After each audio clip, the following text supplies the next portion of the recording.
नमस्ते दोस्तों, आपके हमारे चैनल पर स्वागत है। दोस्तों, औरंगजेब की पत्नी का नाम था दिलरास बानो। ठीक है भाई, दिलरास बानो। दिलरास बानो की याद में देवी का मकबरा बनवाया गया था। किसके द्वारा? औरंगजेब के द्वारा। जैसे शाहजहां ने ताजमहल मुमताज की याद में बनवाया था, वैसे ही औरंगजेब ने दिलरास बानो की याद में देवी का मकबरा बनवाया था। इसे द्वितीय ताजमहल भी कहते हैं। द्वितीय ताजमहल भी कहते हैं। लेकिन ये इतना सुंदर नहीं है। 1678 में बनवाया था और ये 1632 से 1648 के बीच में बना था। लगभग ताजमहल 16 सालों में बना था। ठीक है भाई। भाई, अकबर के 9 रत्न में थे, उनमें से कौन सा ये नहीं था रत्न? तो अमर सिंह उनमें से रत्न नहीं था। अमर सिंह उनमें से एक रत्न नहीं था। देखो, अबुल फजल था, उसका बड़ा भाई फैजी भी था। फैजी गणित का अध्यापक था, जो जहांगीर को गणित पढ़ाया करता था। मानसिंह था, तोड़रमल था, अमर सिंह नहीं था। मुल्ला तो प्याज ज्यादा खाता था। अब्दुल रहीम खान ए खाना, हाकिम हाकिम हुमाम, ठीक है, ये शामिल थे। मानसिंह, बीरबल, तानसेन, तोड़रमल, ठीक है, 4 हिंदू 5 मुसलमान थे, ऐसे बोल सकते हैं। बीरबल सबसे श्रेष्ठ माना जाता था। बीरबल को कवि प्रिय या कविराज की उपाधि धारण दे रखी थी अकबर ने।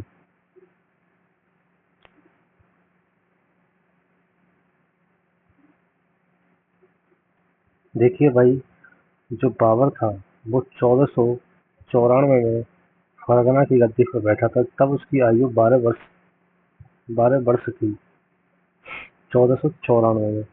जबकि 1530 में इसकी मृत्यु हो गई थी। यानी 30 साल ये, उसके बाद ये 36 साल जिया। 36 ये और 12 ये, तो कुल मिला के इसकी उम्र लगभग 48 साल रही होगी मौत के टाइम पे। फिर भी इसने लठ डाल दिया भाई। अगला क्वेश्चन है,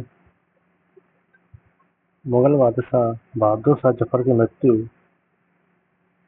कब हुई? मुगल बादशाह बहादुर शाह जफर की मृत्यु कब हुई? तो 1862 में बहादुर शाह जफर, मुगल बादशाह बहादुर शाह द्वितीय, एक प्रसिद्ध कवि था जो जफर के नाम से भी कविताएं लिखता था। बहादुर शाह जफर के नाम से भी जाना जाता है। 1857 की क्रांति में भाग लेने के कारण अंतिम मुगल बादशाह था। तो आप ध्यान रखना, जफर अंतिम मुगल बादशाह था। ठीक है भाई। 1862 में इसकी मृत्यु हो गई थी। इसका मकबरा रंगून में है, यानी म्यांमार में है। ठीक है, तो इसको लिख लीजिए, जफर को। जफर लास्ट शासक था। 1862 में इसकी मृत्यु हो गई थी रंगून में। आगे बात समझ में? बहादुर शाह जफर, बहादुर शाह जफर। देखिए, 1576 में हल्दी घाटी के युद्ध में महाराणा प्रताप को किसने हराया था? तो अकबर ने हराया था। वैसे मानसिंह ही लड़ा था इसमें, अकबर तो आया भी नहीं था। यानी हम कह सकते हैं डायरेक्ट तो मानसिंह ने हराया था, अकबर तो आया भी नहीं था।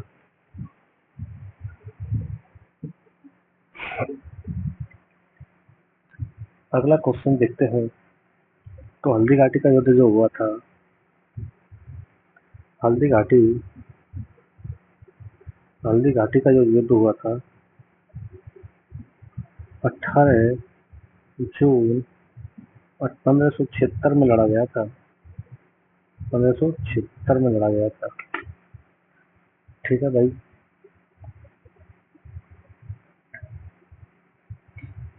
ये तो भाई अड़क रहे हैं कि इसमें कौन हारा कौन जीता। इसमें महाराणा प्रताप ही हारा था, तो मानसिंह जीत गया था। अकबर आया नहीं था, बस इतना था, इतना है।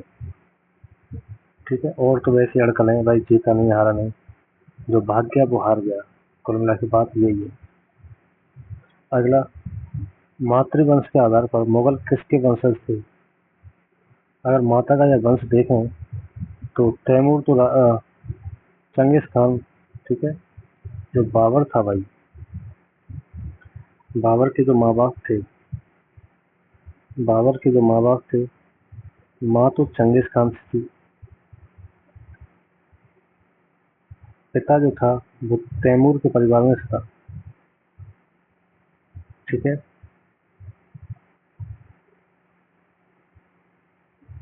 आगे बात समझ में?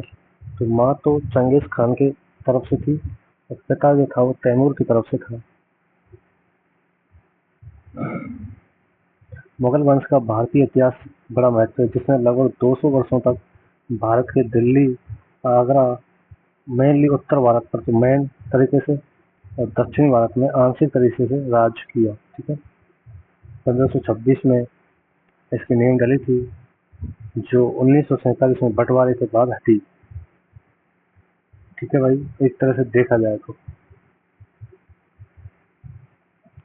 अंतिम जो मुगल शासक था वो था मोहम्मद शाह जफर नाम का, बहादुर शाह जफर,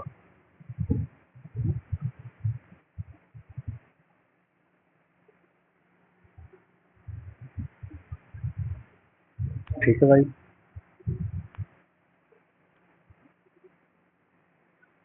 तो बहादुर शाह जफर जो है वो अंतिम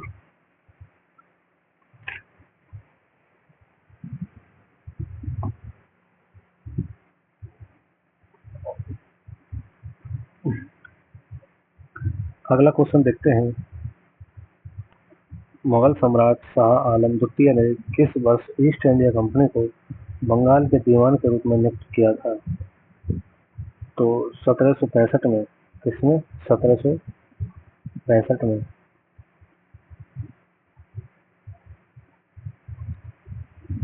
ठीक है भाई।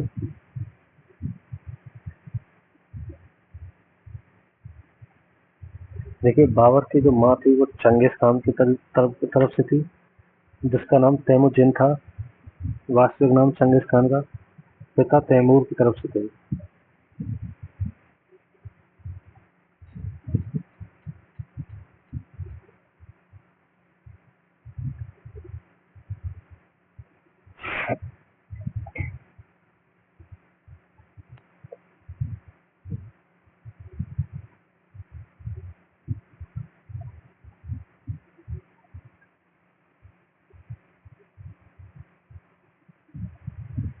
बक्सर के युद्ध में अंग्रेजों ने मुगल को पराजित किया और अंग्रेजों ने 12 अगस्त 1765 को मुगल बादशाह शाह आलम द्वितीय के साथ इलाहाबाद की प्रथम संधि की। इस संधि में दो शर्तें थी। 26 लाख रुपए का सालाना आप डोनेशन देंगे वो, ठीक है। और नवाब शुजाउद्दौला से लड़ा, इलाहाबाद छीन कर मुगल बादशाह शाह आलम द्वितीय को दे दिया, ठीक है भाई।